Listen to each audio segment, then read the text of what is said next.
Apresenta Check-up no rádio.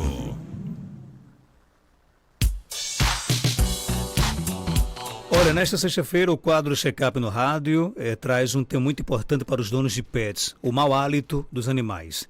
Você sabia que o cheiro forte na boca dos animais pode indicar problemas mais sérios de saúde, como doenças dentárias, infecções ou até mesmo questões digestivas? Dr. Robson Góes, médico veterinário, vai esclarecer tudo isso agora no nosso Panorama 95. Dr. Robson, quais são as causas mais comuns para o mau hálito nos animais de estimação? Bom dia. Bom dia, Marcos. Bom dia, ouvintes. Prazer estar aqui mais uma vez. Marcos, essa questão do mau hálito em cães e gatos, eles estão relacionados diretamente a bactérias que ficam na boca desses animais.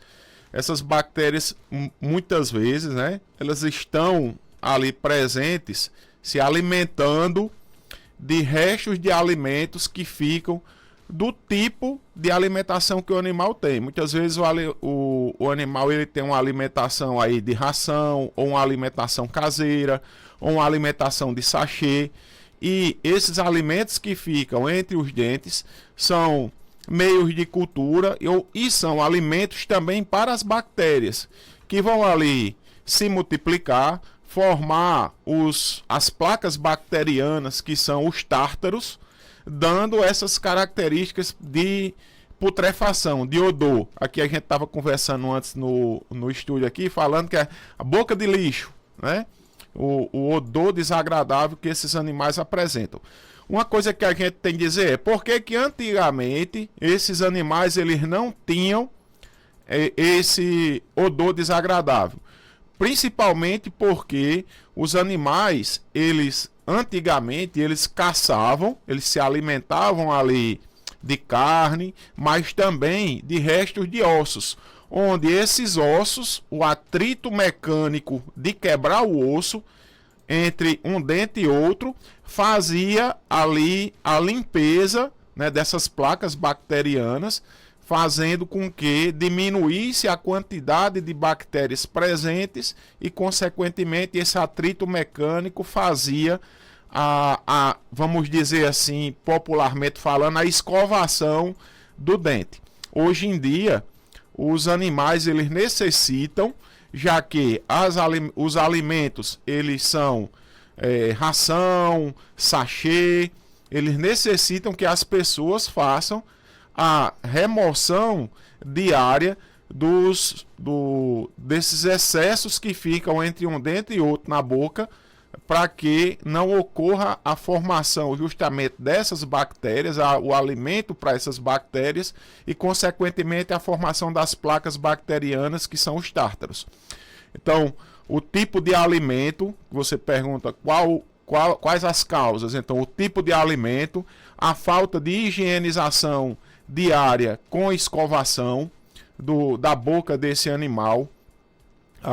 Muitas vezes,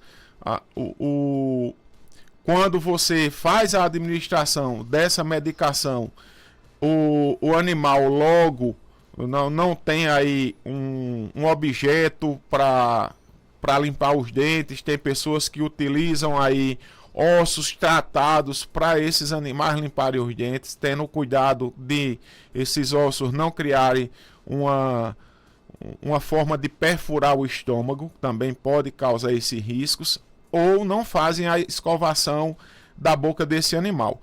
Lembrando que, Marcos, essas placas bacterianas que são criadas na boca, essas bactérias elas ganham a corrente sanguínea do animal, podendo ali causar uma endocardiose valvar, um problema no coração, pode causar uma infecção no rim, no fígado, no intestino, animal que fica sempre apresentando quadros de diarreia, justamente porque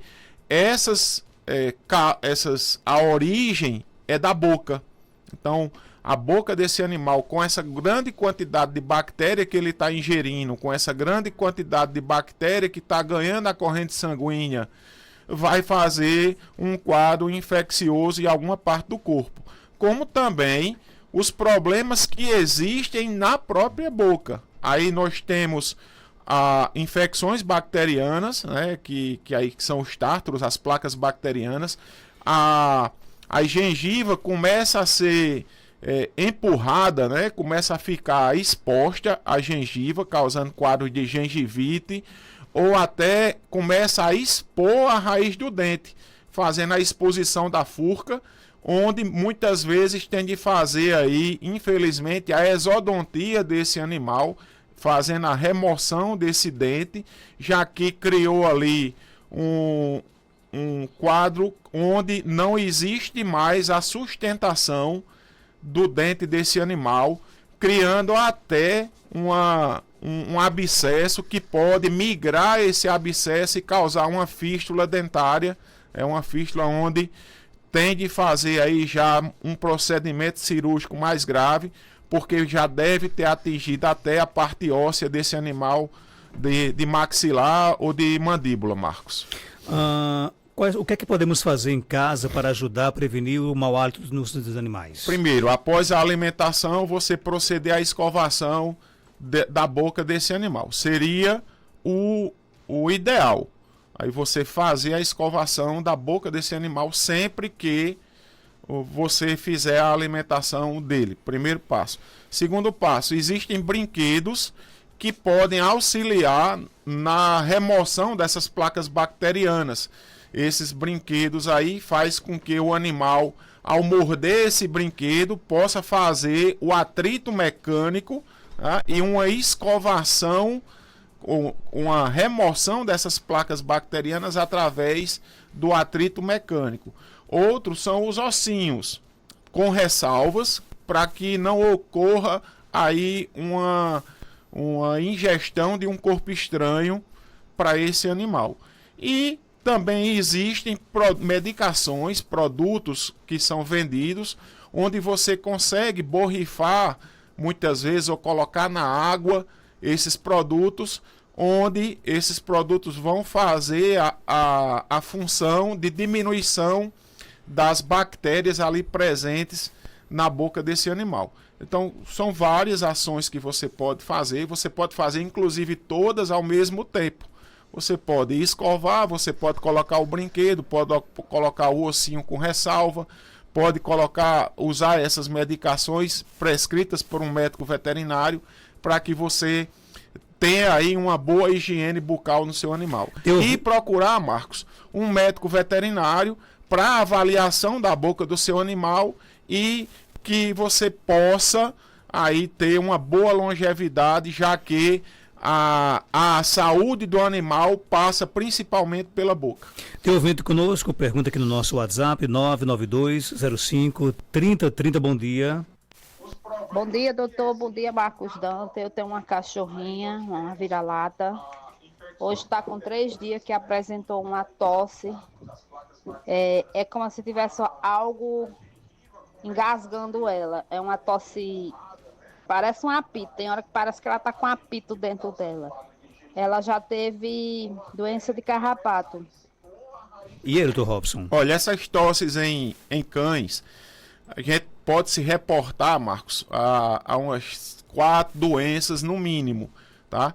A gente pode pensar aí em um problema cardíaco causando essa tosse no animal. A gente pode pensar uma estenose de traqueia causando a tosse desse animal. Pode pensar em uma doença que chama-se tosse canis, que essa doença também causa a tosse desse animal. Pode pensar em um quadro de sinomose, que na fase respiratória pode também causar a tosse desse animal, e tantas outras doenças que eu poderia citar aqui. O que é que eu sempre digo aqui? Se seu animal está apresentando alguma sintomatologia clínica, procure um médico veterinário, porque só ele é quem vai conseguir, através de exames, que seja exame clínico, exame de imagem como raio-x, exames laboratoriais aí, hemograma, um teste rápido, só ele é quem vai conseguir fazer o diagnóstico diferencial dessas doenças para tratar esse animal de forma adequada.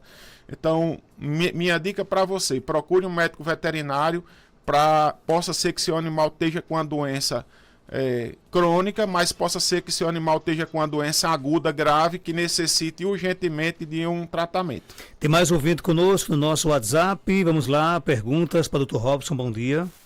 Bom dia, me chamo Geraldo, falando daqui de Serra Negra. Queria saber aí do médico veterinário.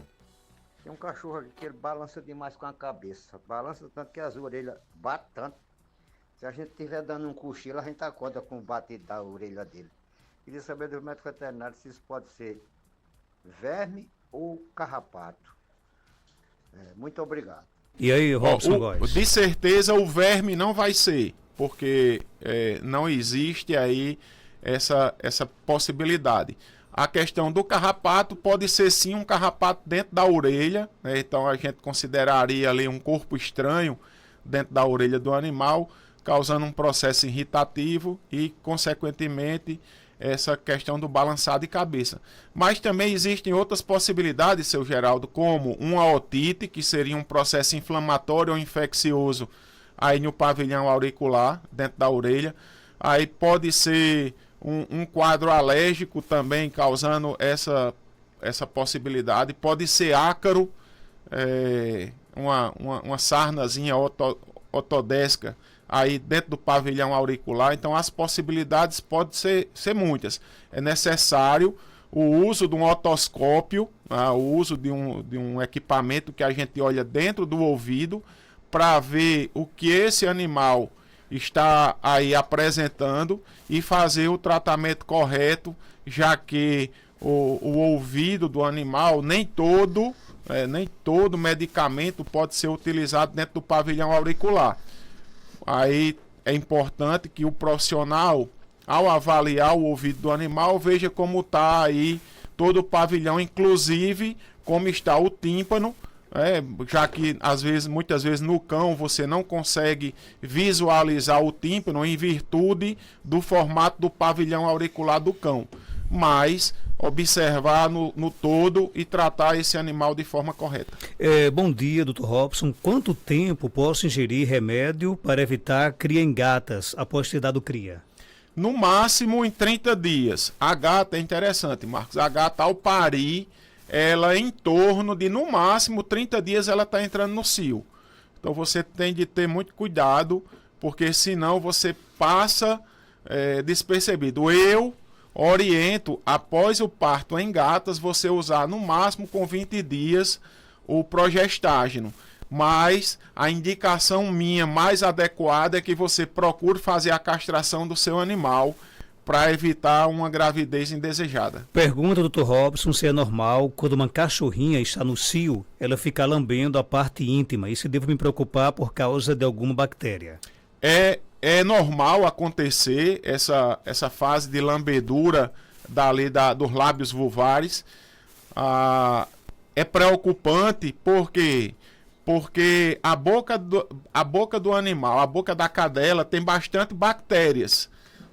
O sangue da menstruação da cadela, o sangue é meio de cultura. Então, se tem bactéria, se tem presença de sangue que é meio de cultura, a possibilidade de ocorrer uma infecção bacteriana por via ascendente, quer dizer, as bactérias subirem ali pela lábios vulvares, vagina, cérvix, útero e instalar ali uma piometra, né?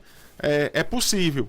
Então é preocupante e volto a dizer, minha orientação é: procure fazer a castração da sua cadela para evitar não apenas esse quadro do cio, mas também você evitar a questão de uma possibilidade de uma piometra. Dr. Robson, bom dia. Mudando um pouco de assunto, só para eu não enlouquecer, minha gatinha de 7 meses, de 7 meses a uns 2 dias, está miando muito, muito mesmo. Isso seria um sinal dela no cio? Max, aí agora você vai botar eu num imprensado grande, porque eu vou dizer que ela vai enlouquecer. Ela está pedindo para eu não enlouquecer, mas agora eu vou te dizer que ela vai enlouquecer. Provavelmente é cio, 7 meses. Mas por que enlouquecer? É porque aí ela não quer que a gata entre no cio, Marco. Você tá me botando no imprensado. Mas é uma fase normal da com gata, certeza. Né? O animal, ele nasce, né? A fêmea vai nascer, a fêmea com 5 meses, a gata com 5 meses, 6 meses, 7 meses vai entrar no cio, né? Vai cruzar e vai gestar, e vai parir, e aí por diante. É o ciclo natural da vida, tá? Agora, quando ela diz que ela vai enlouquecer, é porque ela não quer que a gata dela entre no cio. Mas provavelmente nessa fase de 7 meses, quando ela tá com esse se esfregando muito na pessoa, miando muito em gatas, nesse período geralmente vai ser cio. Então, ou prenda seu animal num canto que gato não entre, porque gato é danado, tanto ela foge, né? Tanto é que o povo antigamente, Marcos, botava as mulheres nos quartos, tudo com janela e tudo com grade. Porque quando quer fugir, foge. Ninguém impede, não. Então, bote sua gatinha num cantinho segura, bote aí uma proteção grande, senão ela vai emprenhar e daqui a 60 dias você vai ter um bocado de filhotinho perto dela, miando aí, e eu acho que seu juízo vai melhorar um pouquinho. Minha cadela pariu há 9 dias. Reparei que ela passou alguns dias com uma secreção escura, meio esverdeada. Agora percebo um corrimento de cor mais clara. É comum esse corrimento? Se sim, quantos dias ele pode durar? É normal acontecer isso em virtude do parto, né? Tava o útero ali aumentado. No útero, quando ocorre o parto, sai a placenta junto com os animais, com os filhotes. Essa placenta ocorre sangramento, já que era ali onde tinha a troca e a nutrição desses animais. Existe a involução uterina, quando o útero começa a diminuir de tamanho, né? E, consequentemente, esse líquido clarinho que está saindo já é aí, Marcos, a parte final, né, da involução uterina, onde está saindo apenas o muco. Agora, se você tem a dúvida se existiu ou não a possibilidade de ter ficado placenta retida no útero desse animal, aí é necessário fazer um exame de ultrassonografia para ver como foi que ficou a involução uterina desse útero e consequentemente, essa ultrassonografia vai se auxiliar o profissional se ele vai necessitar medicar ou não, ou se esse animal vai precisar ser submetido a uma cirurgia de esterectomia. Tem mais perguntas? Bom dia. Bom dia, Marcos Neto. Pergunta aí a Dr. Robson o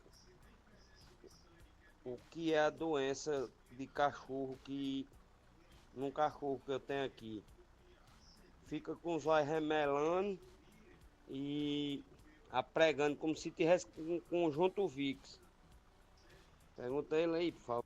E qual é o remédio que a pessoa dá? Irto Robson. Olha, a possibilidade de estar ocorrendo isso aí, a gente tem praticamente aqui, ele diz, né, que é a conjuntivite, pode ser uma conjuntivite, um quadro de infecção localizada nos olhos, ali causando essa conjuntivite, porém pode ser uma blefarite, mas também pode ser um quadro sistêmico de sinomose, onde esse quadro sistêmico de sinomose aí, Marcos, está na fase ocular e não é uma replicação no olho em si, tá?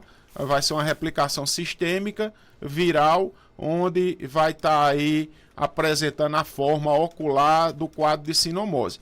Volto a dizer, a minha dica para você, como existe, qual é a grande dificuldade, Marcos, do profissional estar dizendo alguma coisa, é porque muitas vezes são 3, 4, 5 doenças que apresentam a mesma sintomatologia.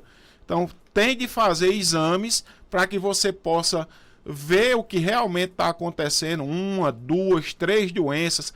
Pode ser, por exemplo, uma úlcera de córnea aí causada por uma doença do carrapato. Pode também causar essa sintomatologia.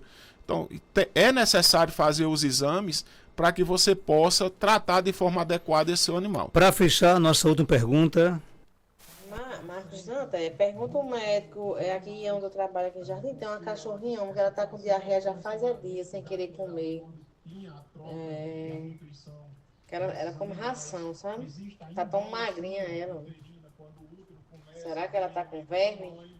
Pergunta se ele não indicava não um remédio para passar para ela, por favor. Será que ele está com verme? Pronto. Pode ser uma verminose, né? Pode ser um quadro de infecção intestinal, um processo inflamatório intestinal nesse animal.